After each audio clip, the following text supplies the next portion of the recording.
네, 오늘 339 온에어 시작하도록 하겠습니다. 오늘은 증권시장부 원다영 기자와 함께합니다. 안녕하십니까? 안녕하세요. 네. 오늘은 ETF 얘기네요. 밸류체인 ETF. 요거에 대해서 설명해 주신다고요? 앵커님도 네. ETF 투자하시나요? 저 갖고 있어요. 아주 귀여운 금액으로 갖고 있어요. 어떤 거 갖고? 은행 갖고 있어요. 은행.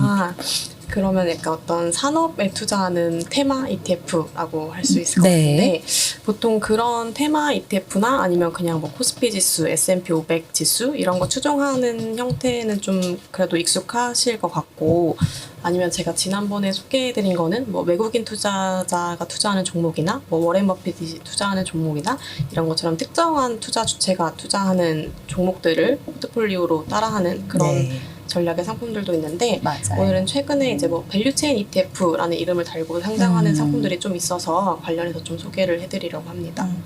말씀 주신 것처럼 그간 원 기자가 다양한 ETF 상품군을 소개를 해줬는데 오늘은 밸류체인 ETF를 소개를 해주신다고 하는데 밸류체인 ETF라고 하면 이 특정 산업의 밸류체인에 해당하는 이 모든 것을 좀 아우르는 그런 전략이라고 보면 될까요? 맞습니다. 그냥 우선 간단하게 그냥 밸류체인이란 개념을 살펴보면 이제 뭐 어떤 제품이나 서비스가 이제 생산이 돼서 소비자한테 도달하기까지 거치는 모든 과정을 아우르는 개념이다. 이렇게 쉽게 보시면 될 것 같은데 네. 뭐 예를 들어서 스마트폰 같은 경우를 생각해 보면 여기에 관련된 밸류체인에 엮일 수 있는 기업이 뭐 반도체나 디스플레이 같은 부품을 만드는 기업도 있을 수 있고 예. 최종 이렇게 조립을 하는 제조사도 해당이 될 수도 있고 또 이 핸드폰을 실제로 유통하고 뭐 서비스하는 이런 기업들도 포함이 될 수 있는데 예. 이런 밸류체인 ETF는 이런 특정 산업이나 기업을 중심으로 이렇게 밸류체인에 엮인 모든 기업들을 포함해서 투자하는 전략의 상품이라고 볼 수 있습니다.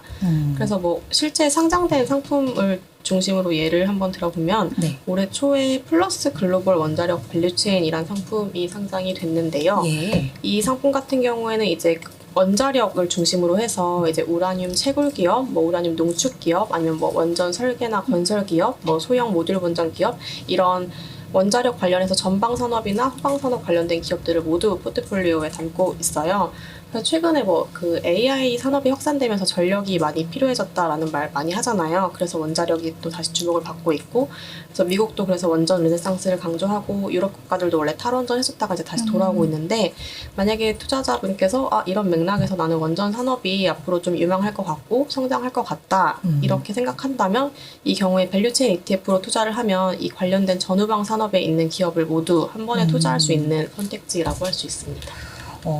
이렇게 지금 말씀 주신 특정 산업을 중심으로 한 밸류체인 ETF뿐만 아니라 특정 기업을 위주로 이렇게 꾸린 그러한 ETF, 밸류체인 ETF도 많나요?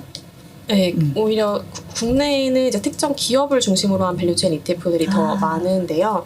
이게 예. 최근에 좀 산업 트렌드를 보면 특히 빅테크 산업 같은 경우에는 어떤 특정한 뭐 엔비디아면 엔비디아 이런 특정한 선도 기업이 이제 뭐 산업 생태계 전반을 좌우할 만큼 지배력이 커지고 있잖아요. 네. 그래서 이런 거에 착안을 해서 이제 기업을 중심으로 한 밸류체인 ETF들이 많이 나오고 있는데 실제로 국내에 상장된 밸류체인 ETF 가운데 순자산 규모가 가장 큰 상품도 테슬라를 중심으로 이렇게 포트폴리오를 묶은 에이스 테슬라 밸류체인 액티브 ETF입니다.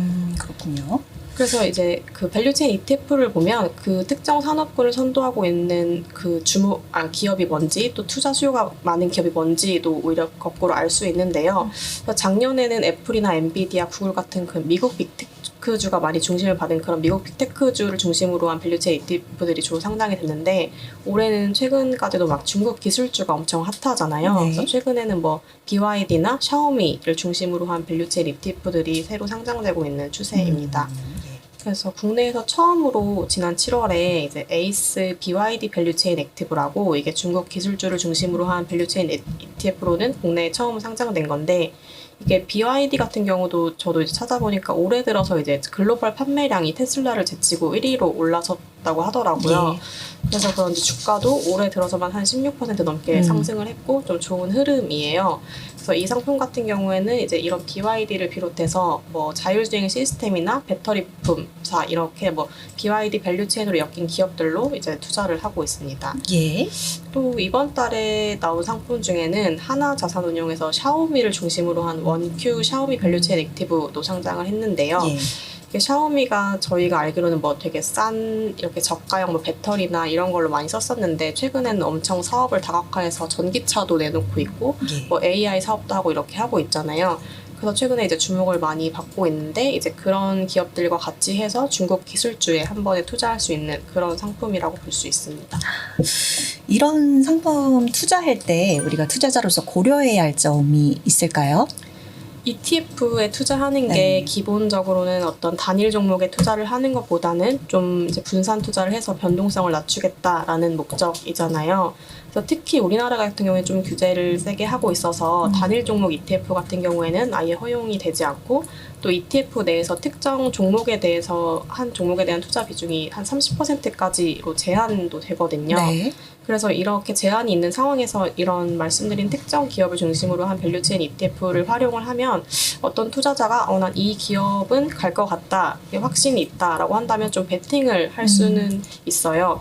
근데 다만 이제 단일 기업에 투자할 때보다는 어쨌든 ETF니까 어느 정도는 위험을 분산할 수 있지만 만약 그 기업이 좀 시장을 선도하던 그런 위치에서 좀 이제 떨어진다, 뒤처진다라고 하면은 전체 성과가 좀 흔들릴 수가 있고 또 당연히 일반 지수형 ETF나 그런 상품에 비해서는 좀 변동성이 클 수 있다는 점은 좀 고려를 하시고 투자하셔야 됩니다. 네. 마지막에 이제 말씀을 주신 주의점은 염두에 두시는 게 좋겠고, 다만 이제 어떤 산업 그리고 어떤 기업에 대한 밸류체인에 대한 뭐 강한 확신감이 있다면 이런 밸류체인 ETF도 이런 투자 대안, 투자 아이디어가 될 수 있다라는 점 주목해 보시면 좋겠습니다. 오늘 원다연 기자와 함께했습니다. 고맙습니다. 감사합니다.